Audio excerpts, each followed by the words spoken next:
Graça e paz, irmãos, tudo bem? A sétima festa, a festa dos tabernáculos, aqui encerra esse ciclo dos tempos determinados. Assim como a mensagem que é dada nos 7 dias da criação, de que Deus preparou 7 milênios, e no milênio do reinado de Cristo, o sétimo milênio se encerra, porque Deus não precisava de 7 dias para criar, Ele não precisava ter feito o mundo em 6 dias e ainda mais descansar no sétimo, porque Deus não se cansa nem se fadiga. Mas para passar uma mensagem para nós, Ele criou em 6 dias e no sétimo descansou. E o milênio do reinado de Cristo é este sétimo dia, esse descanso na terra, esse sábado de descanso.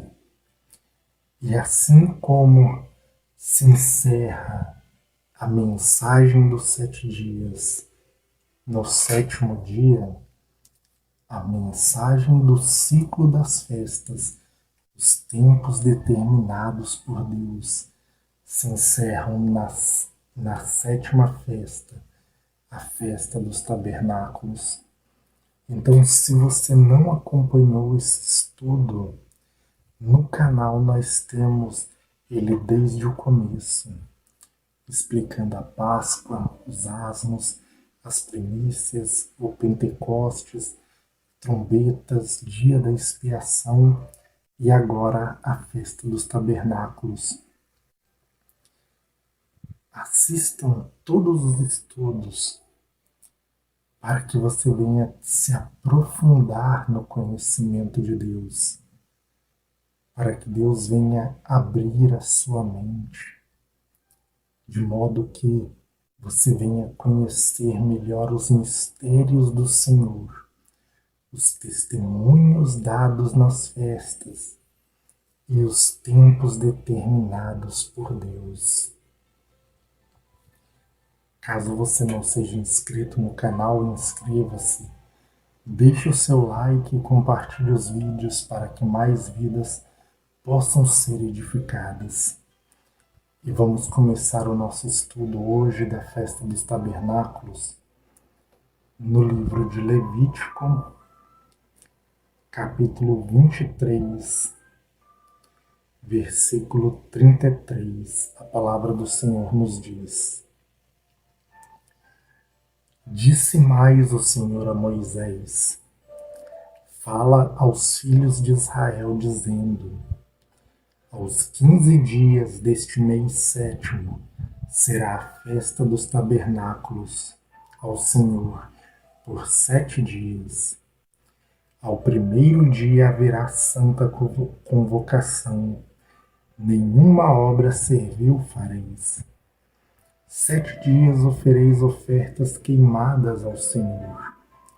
Ao dia oitavo tereis santa convocação e ofereis ofertas queimadas ao Senhor. É reunião solene, nenhuma obra servil fareis. São estas as festas fixas do Senhor, ou seja, são estes os seus tempos determinados, que proclamareis para santas convocações, para oferecer ao Senhor oferta queimada, holocausto e oferta de manjares, sacrifício e libações, cada qual ao seu dia próprio, além dos sábados do Senhor e das vossas dádivas, e de todos os vossos votos, e de todas as vossas ofertas voluntárias que dareis ao Senhor. Porém, aos 15 dias do mês sétimo, quando tiverdes recolhido o produto da terra, celebrareis a festa dos tabernáculos ao Senhor por 7 dias. Ao primeiro dia Também ao 8º dia haverá sábado de descanso solene. No primeiro dia tomareis para vós outros frutos de árvores formosas, ramos de palmeiras, ramos de árvores frondosas e salgueiros, de ribeiras, e por 7 dias vos alegrareis perante o Senhor vosso Deus. Celebrareis esta festa como festa ao Senhor por 7 dias cada ano. É estatuto perpétuo pelas vossas gerações. No mês 7º a celebrareis. 7 dias habitareis em tendas de ramos. Todos os naturais de Israel habitarão em tendas, para que saibam as vossas gerações que eu fiz habitar os filhos de Israel em tendas, quando os tirei da terra do Egito. Eu sou o Senhor vosso Deus. Assim declarou Moisés as festas fixas do Senhor aos filhos de Israel. Irmãos, viram quantas vezes o Senhor diz que na festa dos tabernáculos o povo deveria se alegrar na presença de Deus? Por que Deus bate tanto nessa tecla? Vos alegrareis perante o Senhor. No estudo anterior nós falamos do dia da expiação, que o apóstolo Paulo, em Efésios capítulo 4, verso 30, chama de dia da redenção. O dia em que o Senhor Jesus busca o seu povo, os purifica de todo pecado, para que eles façam parte do reino milenar de Cristo.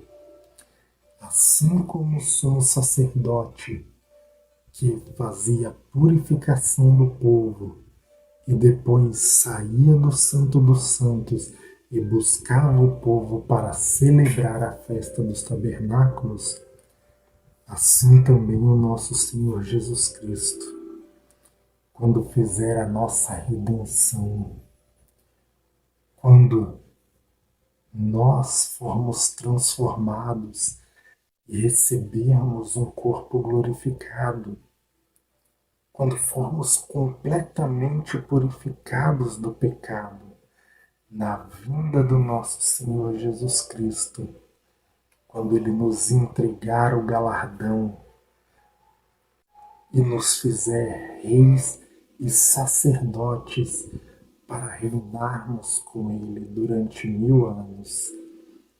É por isso que fala tanto, vos alegrareis perante o Senhor, porque nós só teremos motivo de alegria e de comemoração quando recebermos o nosso galardão, quando a coroa da vida nos for entregue.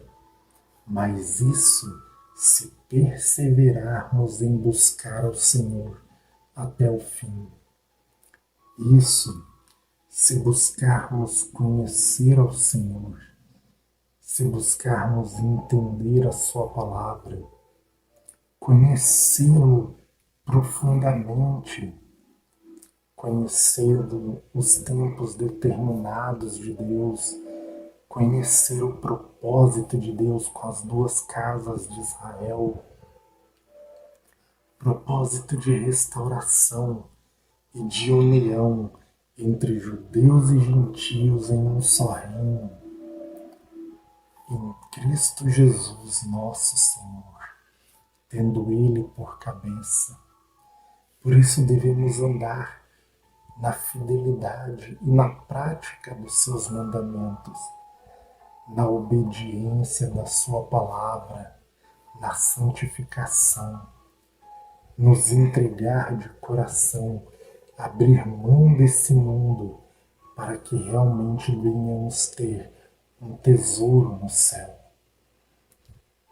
neste grande dia, quando se cumprir o tempo determinado do dia da expiação, a vinda do Senhor Jesus para buscar o teu povo e nós recebermos o galardão, recebermos corpos glorificados e sermos completamente purificados de todo pecado, de toda doença, de toda imundície, de todo mal, então nos alegraremos grandemente diante do nosso Senhor. Então, a primeira mensagem que nós temos é sobre essa alegria.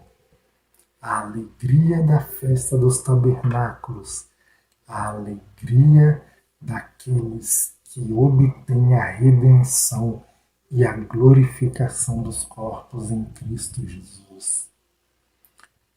A outra mensagem é que diz: quando recolherdes o fruto da terra, então ao primeiro e ao oitavo dia tereis um sábado de descanso solene.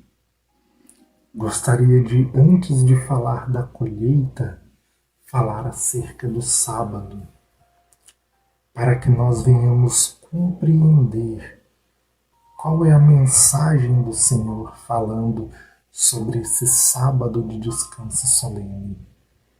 E nós vamos ler no livro de Colossenses, capítulo 2, versículos 16 e 17. Vai dizer assim: ninguém, pois, vos julgue por causa de comida e bebida, ou dia de festa, ou lua nova, ou sábados, porque tudo isso tem sido sombra das coisas que haviam de vir, porém o corpo é de Cristo. O que Paulo quis dizer quando disse que estas coisas são sombras? Ele quis dizer que aquilo não é a realidade das coisas, mas sim era uma figura que dava testemunho acerca de algo maior que Deus havia preparado. E o sábado é uma dessas figuras. E no livro de Hebreus, no capítulo 4, nós vamos entender essa figura do sábado. O escritor de Hebreus, no capítulo 4, ele vai dizer assim: vamos ler a partir do versículo 1 para pegarmos melhor o contexto. Depois, se os irmãos quiserem, os irmãos podem até ler o capítulo 3 também, que vai ficar mais contextualizado a mensagem mais profunda. E a palavra vai dizer assim: temamos, portanto, que sendo-nos deixada a promessa de entrar no descanso de Deus, suceda parecer que algum de vós tenha falhado. Irmãos, qual que é o descanso de Deus? O descanso de Deus está descrito lá na criação. Criou Deus o mundo em 6 dias e ao 7º dia descansou. O 7º dia é o sábado. Ele é o descanso de Deus. E aí vai começar dizendo o escritor de Hebreus assim: temamos, portanto, que sendo-nos deixada a promessa de entrar no descanso de Deus, suceda parecer que algum de vós tenha falhado. Ou seja, nós devemos ter o temor de Deus para não falharmos em andar nos seus caminhos, para que não sejamos achados dignos de entrar no seu descanso. E a mensagem vai continuar dizendo assim: porque também a nós foram anunciadas as boas novas, como se deu com aqueles, mas a palavra que ouviram não lhes aproveitou, visto não ter sido acompanhada pela fé naqueles que a ouviram. Então, irmãos, quando nós ouvimos a palavra, mas não a recebermos por fé, essa palavra, ela não surge o efeito que deveria na nossa vida. Por isso que muitos têm falhado na missão de entrar no descanso de Deus, porque por não receber a sua palavra, a sua aliança com fé, se entregam ao pecado e vivem de acordo com o mundo e não segundo a vontade de Deus, não segundo os mandamentos do Senhor, não segundo a lei de Deus, que nos pede a obediência e a prática de boas obras. Mas muitos, por não receberem a aliança de Deus por fé, se entregam ao pecado, à imundícia e vivem segundo a carne e não segundo o Espírito. Continuando, diz assim: nós, porém, que cremos, entramos no descanso, conforme Deus tem dito. Assim jurei na minha ira: não entrarão no meu descanso.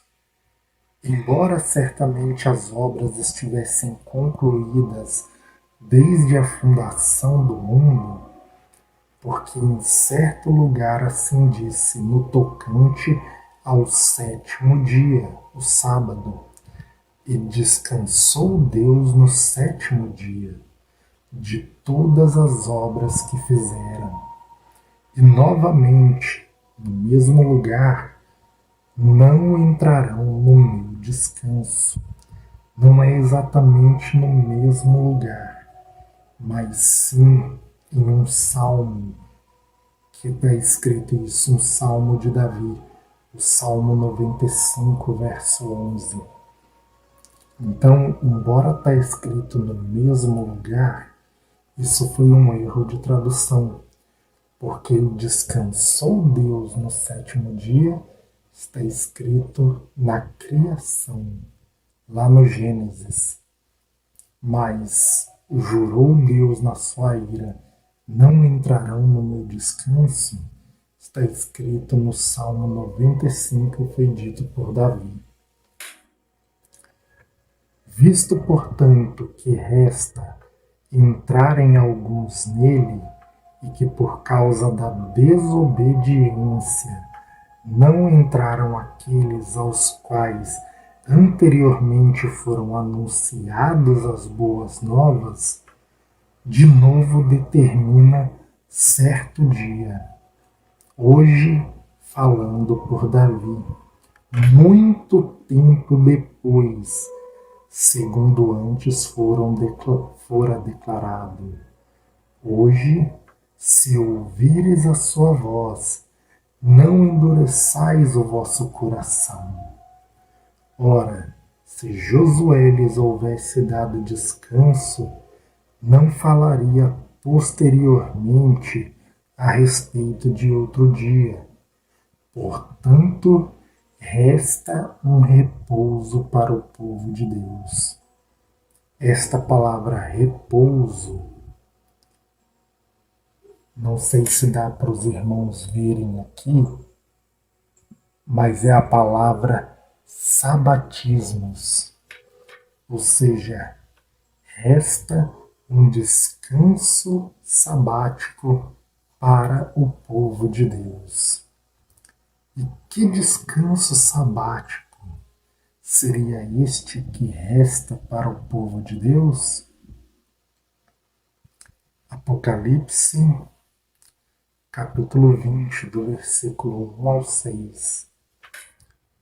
Então vi descer do céu um anjo que tinha na mão a chave do abismo e uma grande corrente. Ele segurou o dragão, a antiga serpente que é o diabo Satanás, e o prendeu por 1000 anos. Lançou-o no abismo, fechou-o e pôs selo sobre ele, para que não mais enganasse as nações, até se completarem os 1000 anos. Depois disso, é necessário que ele seja solto pouco tempo. Vi também tronos, e nestes assentaram-se aqueles aos quais foi dada a autoridade de julgar. Vi ainda as almas dos decapitados por causa do testemunho de Jesus, bem como por causa da palavra de Deus, tantos quantos não adoraram a besta, nem tampouco a sua imagem, e não receberam a marca na mão e na fronte, e viveram e reinaram com Cristo durante 1000 anos. O restante dos mortos não reviveram, até que se completasse os 1000 anos. Esta é a primeira ressurreição. Bem-aventurado e santo é aquele que tem parte na primeira ressurreição. Sobre esses, a segunda morte não tem autoridade. Pelo contrário, serão sacerdotes de Deus e de Cristo e reinarão com ele os 1000 anos. Esses 1000 anos é o descanso de Deus, ao qual resta para o povo entrar. Porque o descanso não foi dado quando Israel conquistou a terra prometida, mas o descanso será dado no momento em que o Senhor Jesus vier, derrotar a besta, o falso profeta, Satanás ser aprisionado e o povo de Deus receber o galardão, a coroa da vida para todos os fiéis, todos que se mantiveram fiéis ao Senhor, independente de todas as lutas, tribulações e batalhas que enfrentaram. Então, irmãos, com Satanás preso, a besta e o falso profeta lançados no lago de fogo, Cristo reinando 1000 anos com a igreja. Este sim é o verdadeiro sábado de descanso na terra. Este sim é o verdadeiro descanso de Deus. Porque somente quando essas coisas acontecerem, tanto Deus quanto o seu povo poderão descansar. Quando Satanás for aprisionado, quando a besta e o falso profeta forem lançados para dentro do lago de fogo e o povo de Deus receber o seu galardão. Então esse é o descanso de Deus anunciado na festa dos tabernáculos. Mas ainda tem uma parte. A colheita que é feita antes de celebrar a festa dos tabernáculos. Que frutos são esses? E o que eram feitos desses frutos da antiga aliança? Essa colheita, meus irmãos, dessa colheita era entregue os dízimos. Os dízimos também são chamados de primícias para o Senhor. Então, dízimos e primícias são a mesma coisa, não são duas coisas distintas, duas coisas diferentes. E a colheita que era feita era para a entrega das primícias, dos dízimos. Vamos ver o que diz em Deuteronômio 16, verso 13, sobre a colheita antes da festa dos tabernáculos.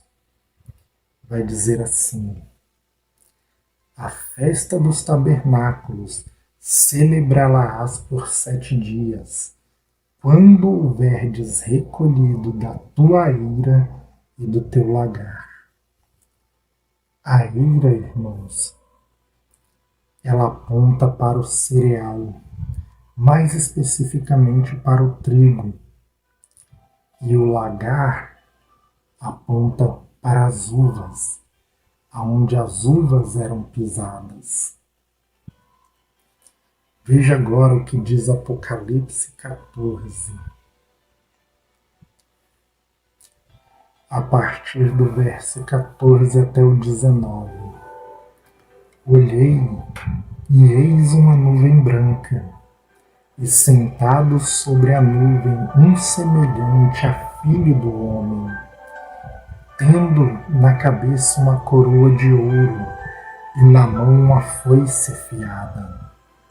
Outro anjo saiu do santuário gritando em grande voz para aquele que se achava sentado sobre a nuvem: toma tua foice e ceifa, pois chegou a hora de ceifar, visto que a seara da terra já amadureceu.